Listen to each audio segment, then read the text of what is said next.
Welcome back to BCN news. కూటమి ప్రభుత్వం చేస్తున్న సుపరిపాలనకు ప్రజలు మద్దతుగా నిలవాలని రాష్ట్ర ప్రభుత్వ వైపు ఎమ్మెల్యే బొలిశెట్టి శ్రీనివాస్ అన్నారు.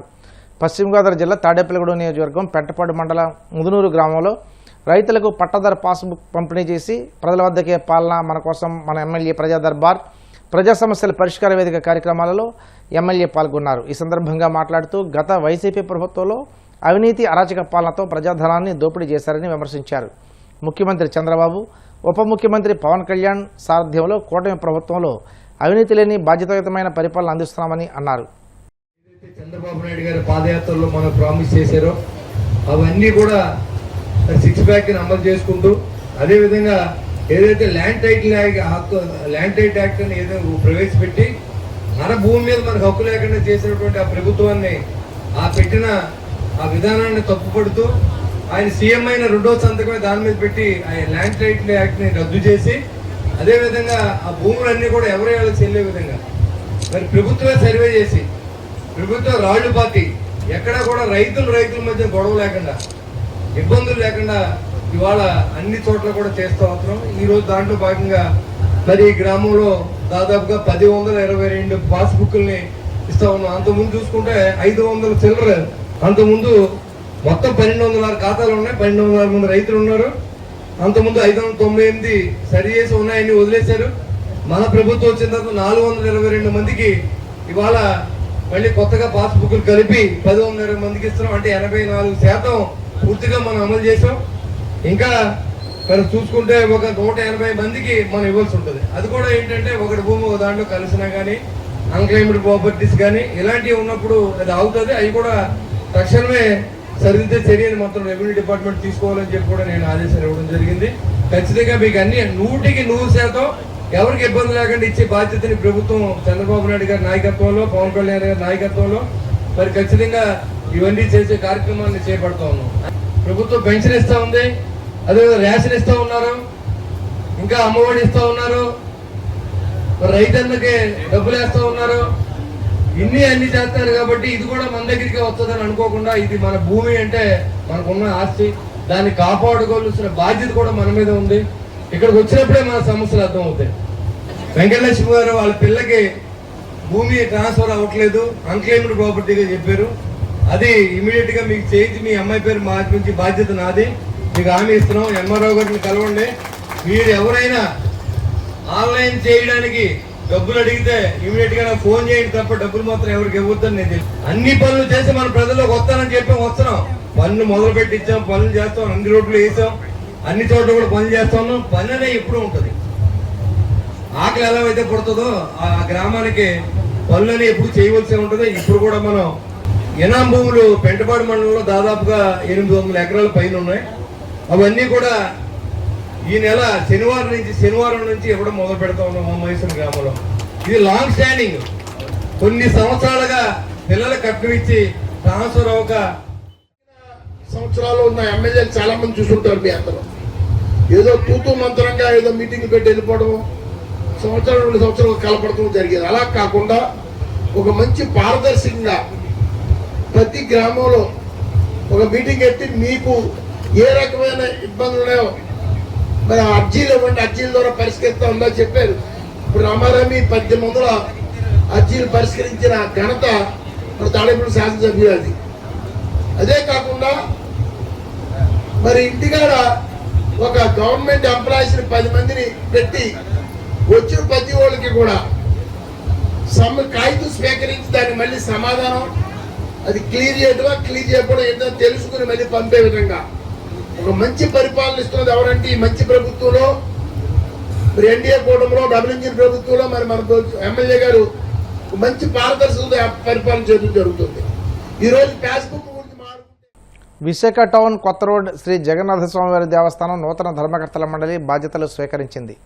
విశాఖ దక్షిణ నియోజకవర్గ ఎమ్మెల్యే వంశీకృష్ణ శ్రీనివాస్, ఎన్టీఆర్ వైద్య సేవా ట్రస్ట్ చైర్మన్ సీతారామరాజు, సుధాకర్ ఆధ్వర్యంలో నూతన సభ్యులతో పదవీ ప్రమాణ స్వీకారం చేయించారు.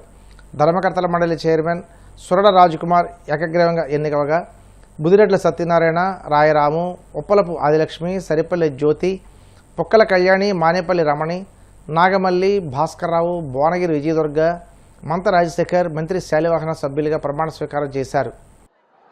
నుంచి వెయిట్ చేస్తున్న కూటమి ప్రభుత్వం వచ్చాక జగన్నాయకుడైన జగదేకవీరుడైన జగన్నాథ స్వామి వారి ఆలయానికి ట్రస్ట్ బోర్డు ప్రభుత్వం వారు నియమించడం జరిగింది. ఎమ్మెల్యే గారు మరియు తెలుగుదేశం పార్టీ తరఫున సూచనల మేరకు చైర్మన్ రాజ్కుమార్ గారిని మరియు ఇతర మెంబర్ని కూడా ఈరోజు ప్రమాణ స్వీకార కార్యక్రమం ఎంతో అంగరంగ వైభవంగా జరిపించడం జరిగింది. సో స్వామివారి సేవకి మీరంతా అంకితం అవ్వాలని, ఈ గుడి తాలూకా పవిత్రతను మరియు సమగ్రతను కాపాడాలని మీ అందరి ముందు జగన్నాథ స్వామి వారి యొక్క ధర్మకర్త మండలిని కూటమి ప్రభుత్వం నిర్మించడం జరిగింది. ఈ కార్యక్రమంలో తెలుగుదేశం పార్టీ ఇన్ఛార్జ్ మా అన్న సుధాకర్ గారు, అలాగే కూటమి నాయకులు, అలాగే ఈరోజు ప్రమాణ స్వీకారం చేసినటువంటి సభ్యులు, చైర్మన్గా సోరాడ రాజ్కుమార్ గారు, వీళ్ళందరికీ కూడా స్వామివారి యొక్క ఆశీస్సులు ఉండాలని నేను మనస్ఫూర్తిగా కోరుకుంటున్నాం. ఈ కార్యక్రమంలో పాల్గొన్న ఆలయ సిబ్బందికి, ఈఓ గారికి మరియు కూటమి నాయకులందరూ కూడా పేరు పేరున మనస్ఫూర్తిగా ధన్యవాదాలు. ఈరోజు ఈ ప్రమాణ స్వీకారం చేసినటువంటి సభ్యులందరికీ ఒకటే చెప్తా ఉన్నాం, దేవుడు ఒక అవకాశం ఇచ్చినప్పుడు దాన్ని పట్టుకొని అంచెలంచెలుగా ఎదగాలి, రాజకీయంలో ఇంకెన్నో అడుగులు ముందుకు వేయాలని చెప్పేసి మనస్ఫూర్తిగా దేవుని యొక్క ఆశీస్సులు వాళ్ళకు ఉండాలని నేను కోరుకుంటున్నా. నేను కానీ మా సుధాకర్ గారు కానీ కూటమి ప్రభుత్వం కానీ పూర్తిగా అండగా ఉంటుంది. సో మాకు కూటమి ప్రభుత్వానికి ఎటువంటి చెడ్డ పేరు తేకుండా ఈ యొక్క టెంపుల్ని డెవలప్ చేసి ఇక్కడికి వచ్చినటువంటి కూటమి సభ్యులందరికీ నా ధన్యవాదములు. నాకు ఈ అవకాశాన్ని కల్పించినటువంటి ఎమ్మెల్యే శ్రీ వంశీకృష్ణ శ్రీనివాస్ యాదవ్ గారికి, అలాగే సీతారాం సుధాకర్ గారికి ప్రత్యేకించి ధన్యవాదాలు తెలియజేస్తున్నాను. ఆ దేవుడు వచ్చి నాకు ఆశీర్వదించినట్టుగా భావిస్తూ, ఈ దేవాలయం 200 సంవత్సరాలుగా ప్రసిద్ధిగాంచిన దేవాలయం. నా చిన్నప్పటి నుంచి చూస్తున్నాను. ఈ దేవాలయానికి చెడ్డ పేరు తేకుండా అవేర్నెస్లో కృషి చేసి మా కూటమి రాజకీయ నాయకులతో మెప్పించుకునే విధంగా పనిచేసి దేవాలయాన్ని అభివృద్ధి చేస్తానని అందరికీ తెలియజేస్తూ, మహిళా రిజర్వేషన్ల ముసుగులో కేంద్ర ప్రభుత్వం రాజకీయాలు చేయాలనుకుంటే సహించేది లేదని తక్షణమే ప్రత్యేక పార్లమెంట్ సమావేశాలు ఏర్పాటు చేసి లోక్సభలో మహిళా రిజర్వేషన్ బిల్లు ప్రవేశపెట్టాలని తెలంగాణ ముఖ్యమంత్రి రేవంత్ రెడ్డి డిమాండ్ చేశారు. చట్టసభల్లో మహిళలకు 33% రిజర్వేషన్లు కల్పించే ఈ బిల్లుకు ప్రతిపక్షాల ఇండియా కూటమి సంపూర్ణ మద్దతు ప్రకటిస్తుందని స్పష్టం చేశారు. దివంగత ప్రధాని రాజీవ్ గాంధీ వర్ధంతి సందర్భంగా హైదరాబాద్ ట్యాంక్ బండ్ వద్ద ఉన్న ఆయన విగ్రహానికి రేవంత్ రెడ్డి పూలమాలలు వేసి ఘనంగా నివాళులర్పించారు. ఈ సందర్భంగా మాట్లాడిన సీఎం ఈ దేశంలో స్థానిక సంస్థల్లో మహిళా రిజర్వేషన్లకు నాంది పలికిన మహనీయుడు రాజీవ్ గాంధీ అని కొనియాడారు. ఆయన ఆశయ స్ఫూర్తితోనే పార్లమెంట్, అసెంబ్లీలలోనూ మహిళా రిజర్వేషన్లను తక్షణమే అమలు చేయాలన్నారు.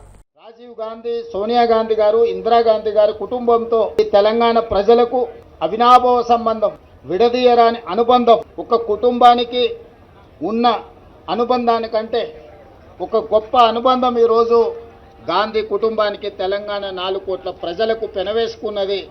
తెలంగాణ ప్రజలు, తెలంగాణ రాష్ట్రం ఉన్నంతకాలం గాంధీ కుటుంబాన్ని స్మరించుకుంటూ ఆ కుటుంబం, ఈ ప్రాంతం, ఈ ప్రజల కోసం చేసిన సేవలని గుర్తు చేసుకోవాల్సిన బాధ్యత ప్రతి ఒక్కరి మీద ఉన్నది. అందుకే ఈనాడు మేమందరం రాజీవ్ గాంధీ గారికి ఘనమైన నివాళులు అర్పించి రాష్ట్ర అభివృద్ధిలో వారి స్ఫూర్తితో ముందుకు వెళ్తాం. వారి స్ఫూర్తితోనే ఆనాడు చట్టసభలలో కూడా మహిళలకు రిజర్వేషన్లు ఉండాలి అని 2013లోనే రాజ్యసభలు ఆమోదింపజేసిన నాయకురాలు శ్రీమతి సోనియా గాంధీ గారు. ఈనాడు రాజీవ్ గాంధీ గారి వర్ధంతి సందర్భంగా నరేంద్ర మోడీ గారిని మేము డిమాండ్ చేస్తున్నాము, రాజీవ్ గాంధీ స్ఫూర్తితో తక్షణమే శాసనసభలో, లోక్సభలో మహిళా రిజర్వేషన్లను అమలు చేయడానికి అవసరమైన చట్ట సవరణ తక్షణమే తీసుకురావాలి. మీ చిత్తశుద్ధిని ప్రదర్శించాలి. మెలికలు పెట్టి, తిరకాసు పెట్టి రాజకీయ ప్రయోజనాల కోసం మహిళా రిజర్వేషన్లను మీరు దుర్వినియోగం చేయకండి. 2023లో పార్లమెంటులో మీరు ప్రవేశపెట్టిన మహిళా రిజర్వేషన్లకు 100% అన్ని రాజకీయ పక్షాలు మద్దతు పలికినా అందులో కూడా మీరు మెలిక తిరకాసు పెట్టడంతో ఈనాడు మహిళా రిజర్వేషన్లను అమలు చేయాలంటే మళ్ళొక్కసారి రాజ్యాంగ సవరణ చేయాల్సిన పరిస్థితి వచ్చింది. అందుకే తక్షణమే ప్రత్యేక పార్లమెంటు సమావేశాలు ఏర్పాటు చేసి ఎలాంటి శశపిశలకు, ఎలాంటి చర్చలకు తావు లేకుండా తక్షణమే 33% శాసనసభలలో లోక్సభలో మహిళా రిజర్వేషన్ల కోసం మీరు బిల్లు ప్రవేశపెట్టండి. 100% కాంగ్రెస్ పార్టీ ఇండియా కూటమి సంపూర్ణమైన మద్దతు మీకు ఇవ్వడం జరుగుతుంది. అంతేకాని మహిళా రిజర్వేషన్ల ముసుగులో మీ పార్టీ ప్రయోజనాల కోసం అవసరమయ్యే చికాకు కలిగించే అంశాలను చట్టసభలో ప్రవేశపెట్టకండి. ఇది ఏమాత్రం మంచిది కాదు. మహిళల పట్ల మీకు గౌరవం ఉన్నా మహిళా అభ్యున్నతి కోసం మీ ప్రభుత్వం పని చెయ్యాలి అని అంటే తక్షణమే రాజీవ్ గాంధీ గారి స్ఫూర్తితో వారి వర్ధంతి సందర్భంగా మేము నరేంద్ర మోడీ భారత ప్రధానమంత్రిని డిమాండ్ చేస్తున్నాము. తక్షణమే మహిళా రిజర్వేషన్ల బిల్లును లోక్సభలో రాజ్యసభలో తీసుకురండి. కాంగ్రెస్ పార్టీ సంపూర్ణంగా మద్దతిస్తుంది. రాజీవ్ గాంధీ గారు ఇచ్చిన స్ఫూర్తి, వారి చూపించిన దారే ఈ రాష్ట్రానికి దేశానికి రక్షణగా ఉంటుంది, అభివృద్ధి జరుగుతుంది. వారిని గుర్తు చేసుకుంటూ వారి స్ఫూర్తితో తెలంగాణ రాష్ట్రంలో సంక్షేమాన్ని అభివృద్ధిని ముందుకు తీసుకువెళ్తామని మీ అందరి ద్వారా సవినయంగా మనవి చేస్తున్నాను. వార్తలు ముగించే ముందు ముఖ్యాంశాలు మరోసారి. పారిశ్రామిక ప్రాజెక్టుల పురోగతిపై సీఎం చంద్రబాబు సమీక్ష. ఒప్పందాలు చేసుకున్న ప్రాజెక్టులు వెంటనే ప్రారంభం కావాలని ఆదేశం.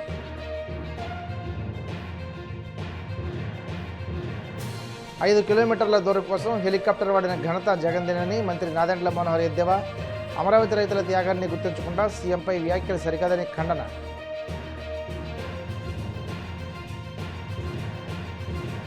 రాబోయే 2 రోజుల్లో రాష్ట్రంలోని పలు జిల్లాల్లో వడగాల్పులు, కొన్ని ప్రాంతాల్లో తీవ్ర వడగాలులు వీచే అవకాశం. విశాఖ వాతావరణ శాఖ హెచ్చరిక.